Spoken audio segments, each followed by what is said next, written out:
describe more fully or more accurately an analysis of the evidence in this case. I think Judge Bonifant's analysis was absolutely spot on. This has been an incredible journey. Ms. Wexler and I have been on this case since day one. And we've stood with Troy and Stephanie and Matt, who's with us, through a lot of these hearings.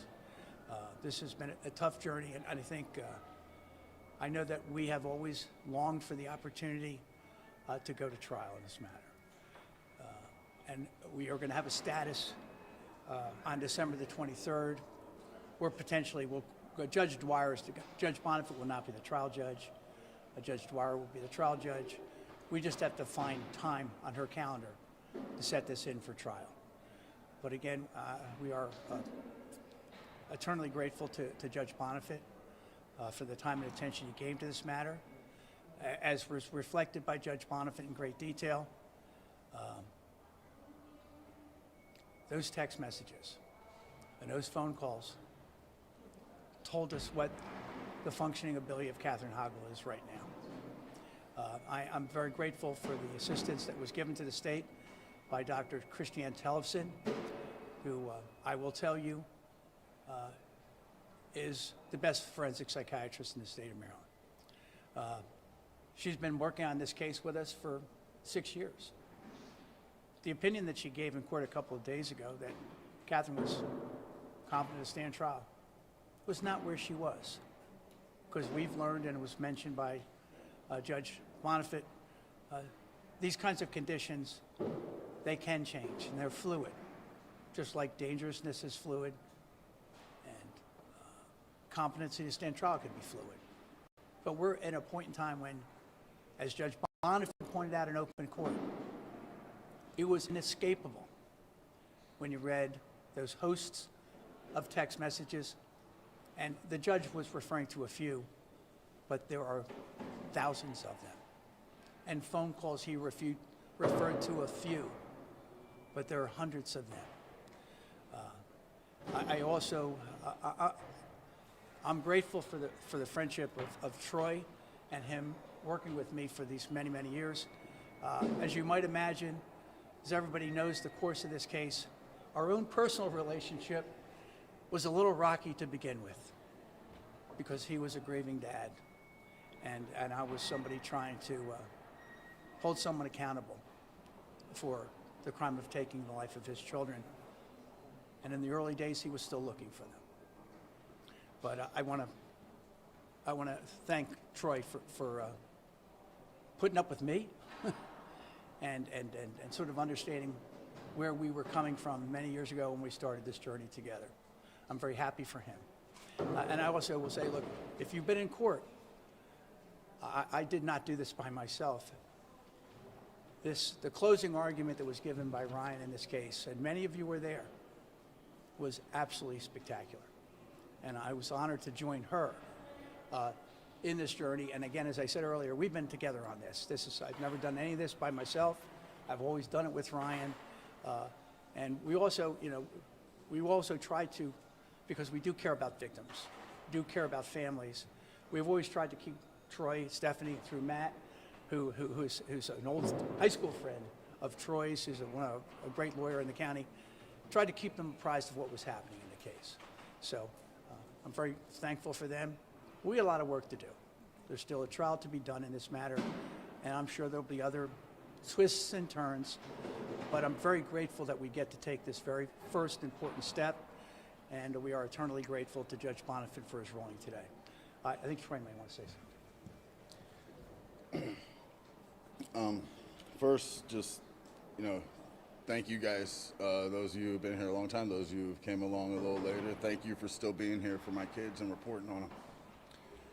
Obviously, I want to thank John and Ryan, Mike and Dimitri, and Matt. I was a defensive end in high school. He was my tackle, and he's been protecting me for about 45 years now. So,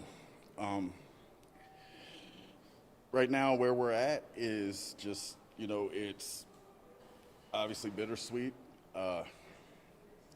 It is something where, you know, we've been trying to do this for a very long time, as you guys know. But at the same time, you know, we're about to go through a murder trial for my 2 babies. And that's what I don't ever want anyone to lose sight of. This is still about my kids. In a perfect world, I want to know where my kids are, and I want justice. The main thing for me is still the main thing, and what this does also is I believe it creates a situation where hopefully maybe Catherine will say something if she's not comfortable. But in the end, my babies deserve justice. They deserve more than anything to come home and be loved on, and that's the most important thing here. And that, I think, has been one of the most frustrating things out of all this stuff, is that I feel like people lose sight of there's 2 babies that are gone. I also want to thank Judge Bonifant. I said back in 2022 that I thought he was a fair man. I didn't agree with him at the time, but if you look back, I said I thought he was fair, and I still believe that. And I think that with what he was given and able to look at this time, and I think that made all the difference. So, I mean, I want to just thank him for just being exactly what he is and what he's supposed to be as well. But I appreciate all you guys. I don't really have much else to say except for thank God that we're here, you know, and we're moving forward. Were you afraid it was going to go the other way? I'll be honest with you. I said several times to people before we walked in, I felt like I was walking in to flip a coin. I felt like that John and Ryan did enough to get us here. I just didn't know, you know, if it was something that Judge Bonifant was going to be comfortable making that decision, to be honest with you. But it's, you know, it's amazing that we're here now and we're moving forward one way or another. Troy, do you think now that she's facing the real possibility of a murder trial, she may give up something that she's not been able to give up before? I don't necessarily think so. I just think that's the slim shot is that, but it's not something I'm kind of hanging my hat on. I think we're going to wind up, you know, possibly. I think that it's going to be, like I've said before, I think we're going to have to keep searching for my kids, and you know, I either find them or die trying. John, can you clarify something? As far as the text messages, the phone calls, were from the jail. So was that crucial because you wouldn't have gotten the same thing from Perkins? Is that correct? I don't think we could have gotten the same thing from Perkins.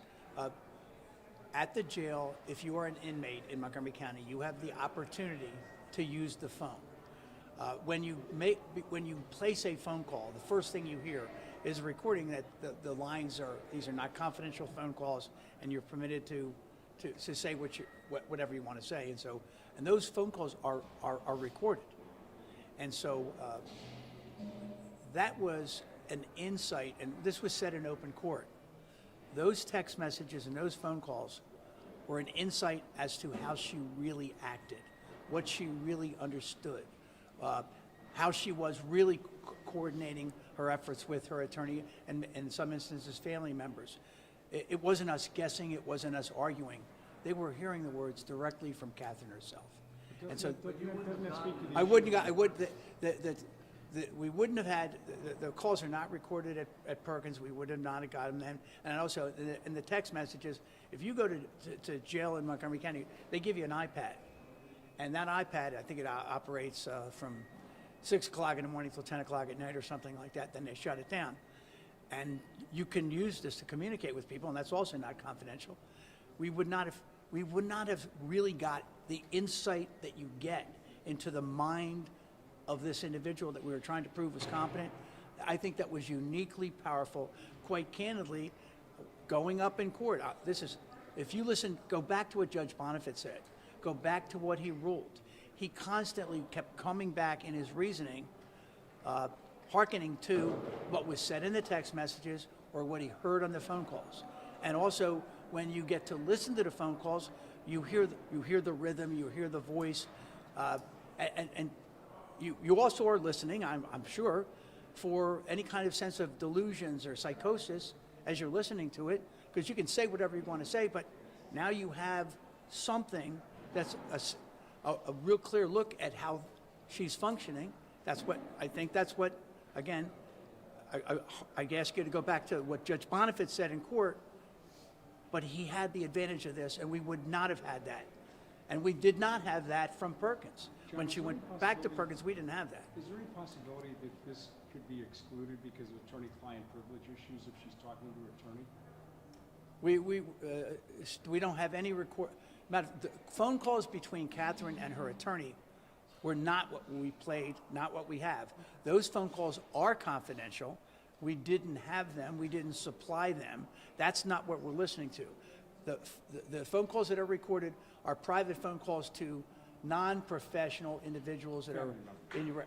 Yeah, you can family. Acquaintances, family members. Yeah, and but we don't, so anything that was said between Catherine and directly with Mr. Felsen, we don't have privy to that. We're not permitted to have that. We never had that. John, you look fired up now. When you first came out, it looked like you were fighting tears. Look, it's been a long time. It's been a long time.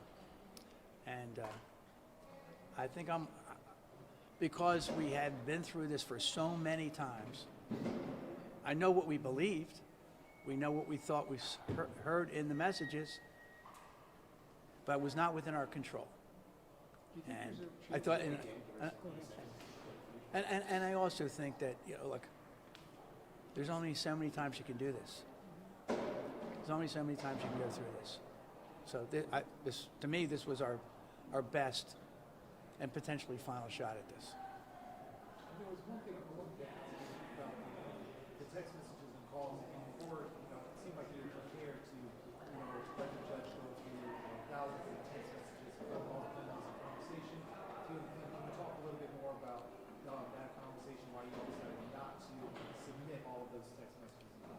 May I, look, we wanted to proceed, yeah, may I say, maybe a perfect example is yesterday, we were deciding, and there was some issue about whether or not all of the text messages and all the phone calls would go in.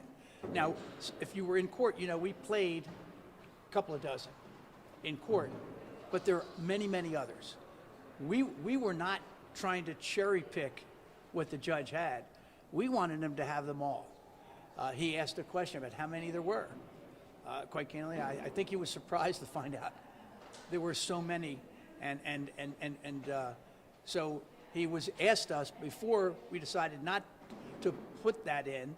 He asked us if we could reduce it to some kind of a manageable number where we gave him the ones that actually mattered, and we were prepared to do that.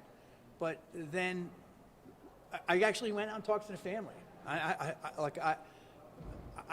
Not that they look.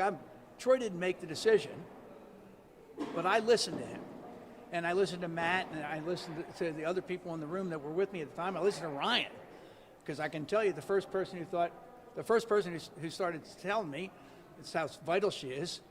One of my anchors here, she said, "Look, we don't need that. Let's just go forward. Let's not make another issue about it. We have enough."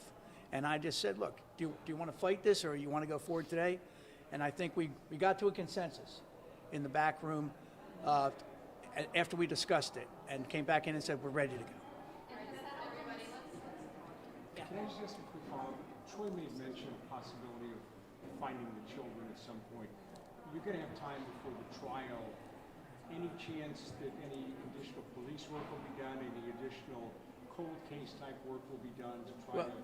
Let me say, we're going to prepare the matter for trial. I will tell you, Mike and Dimitri are here with us, two extraordinary homicide detectives. And I will tell you, they've been with this case for 11 years too. And there's not a day, I don't think there's a time when I ever see these two detectives, and I see them all the time. We're not saying something about the Hoggle case. And that was not just in the weeks leading up to this hearing, as for the last 11 years. So these men and women from the police department and these two fine detectives are part of a team that have led us to get here. They continue to do their effort. We're just going to get ready for trial. And I will tell you, if there's anything that they can do that helps us, they're going to do it. And I know that.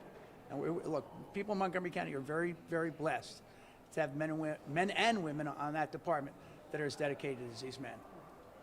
Thank you for asking and answering that. Thank you. How soon could this